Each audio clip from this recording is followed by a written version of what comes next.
On va retrouver Hugues Huette. Il est à Londres et il nous attend. Je ne sais pas où il est. Voilà, il est là, Hugues. Voilà.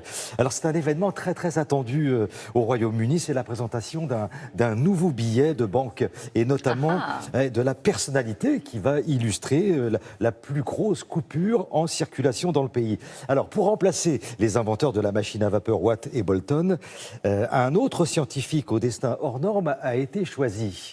Il s'agit d'Alan Turing. Bonjour, Hugues. Bonjour Thierry, et effectivement un nouveau génie de l'informatique a été choisi. Ce billet de 50 livres, eh bien le voici. Alors celui que je tiens entre mes mains, ce n'est qu'une photocopie, le vrai n'entrera en circulation que dans environ 2 ans. Alors au verso, pas de surprise, la reine bien sûr, son effigie occupe tous les billets du Royaume-Uni. En revanche, et on le disait, au recto, le choix de la Banque d'Angleterre surprend. Il s'agit d'Alan Turing, l'un des pères de l'informatique.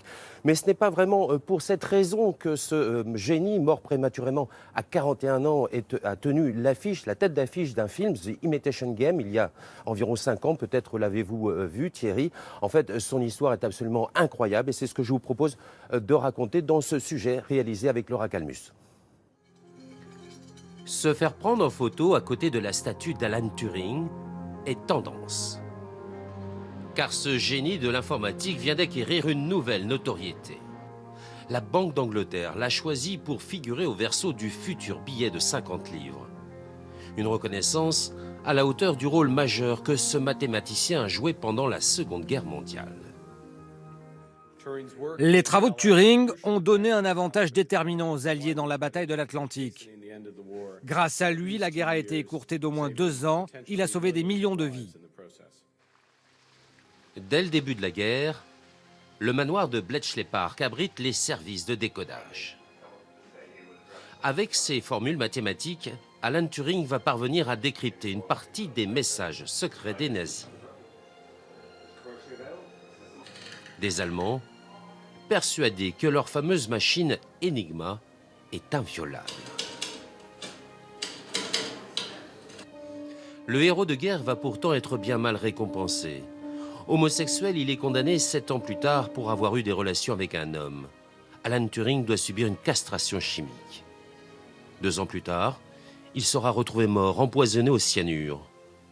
Le choisir pour illustrer le billet de 50 livres est un signal fort. Même ici, en Angleterre, la plupart des homosexuels n'osent toujours pas marcher main dans la rue, de peur de subir le regard des autres. La reine avait gracié Alan Turing il y a 6 ans. Figurer sur un billet de banque à ses côtés est une autre forme de réhabilitation. Alors on le voit, hein, c'est un scientifique évidemment au destin dramatique, mais alors il semblerait que ce nouveau billet, Hugues, ait suscité des critiques, et c'est pas vraiment à cause de sa personnalité. Effectivement, le billet de 50 livres était le dernier à respecter la tradition, à savoir qu'il était composé de fibres de coton, comme le sont les autres billets, par exemple les billets en euros. Eh bien, ce nouveau billet de 50 livres va être composé de plastique, comme les billets de 5, 10 et 20 livres. Eh bien, évidemment, tout cela ne fait pas vraiment la joie des puristes qui considèrent que cela perd un petit peu de sa valeur. Mais la Grande-Bretagne n'est pas la seule à avoir instauré ces billets en plastique. Il y a environ une vingtaine de pays au monde qui ont décidé de ce procédé qui est, paraît-il, quasiment infalsifiable. Merci beaucoup Hugues Huette pour nous, pour Télématin à Londres.